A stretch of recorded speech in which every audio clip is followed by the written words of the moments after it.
Hello, everyone. My name is Michael Davenport, and I'm a firefighter paramedic for the town of Bedford.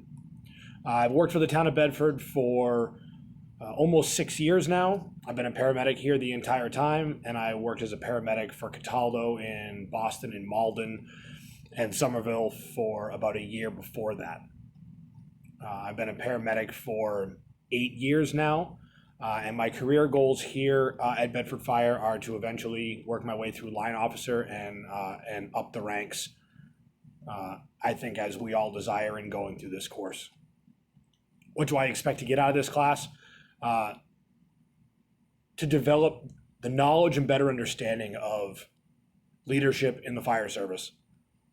I consider myself a leader of my peers now, but the professionalism and the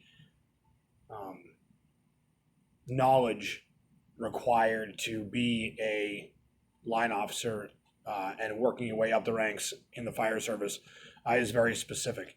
And to develop that understanding of not only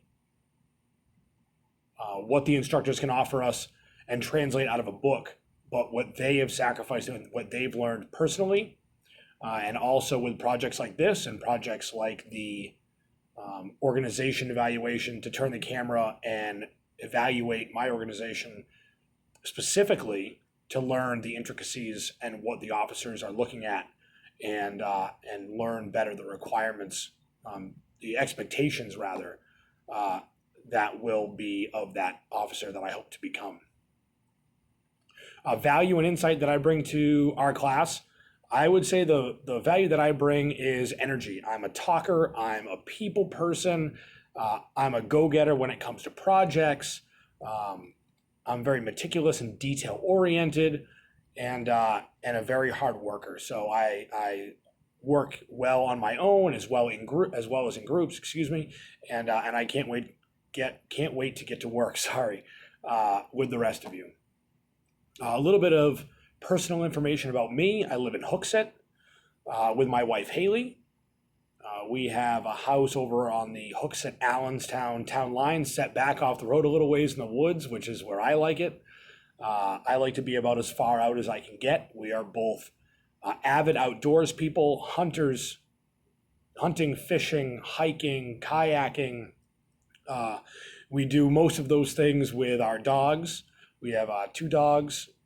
The cats stay at home, but I have 2 cats too.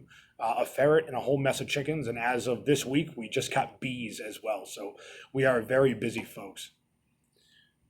The last book that I read that was not for work, it was for pleasure, was called 438 Days.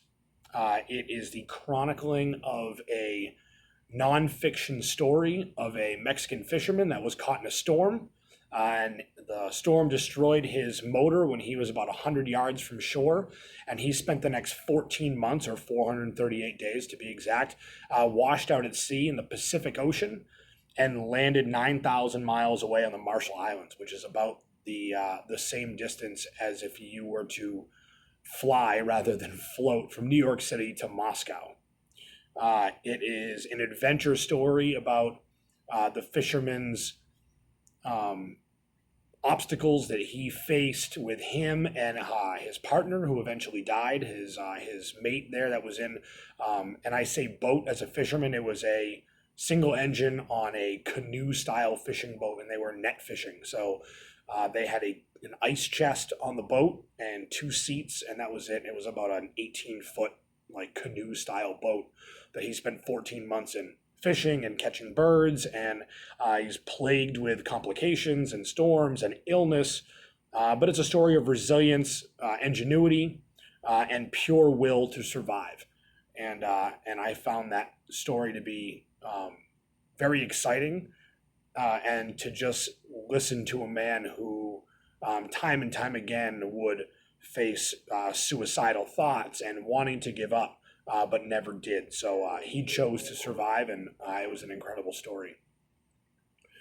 To tell you something about myself that you probably wouldn't be able to guess, in being an outdoorsman, you would think that with the life that we live with, the hunting and the fishing and all the animals and and the motorcycles and things like that, that most of my life is pretty high energy. So what you wouldn't be able to guess about me is my favorite thing in the entire world is sitting in a tree stand in the morning. It's an incredible time, and it's absolutely magical to me to be able to turn things down to almost silent. And when you're deer hunting in the fall time, you and you get out into the woods in the pitch black, and you sit up in your tree stand and you watch the sun come up, and you listen to the woods wake up, and you hear the first rustle of leaves and the first birds chirp, and you go from pure silence and pitch black to the energy and the excitement that would be the Times Square of the animal kingdom is the woods in the fall time in New England, and it's just magical to me. So that is from someone, that's probably something that you wouldn't guess about me, is from someone who's so high energy. My favorite thing to do is to be sitting 20 feet in a tree by myself in October, so with my bow hanging next to me. So I can't wait to get to work with the rest of all you, and I can't wait to listen to the rest of your videos, comment on them, and I hope you guys take something away from this. And I'll see you guys in the morning. Thanks.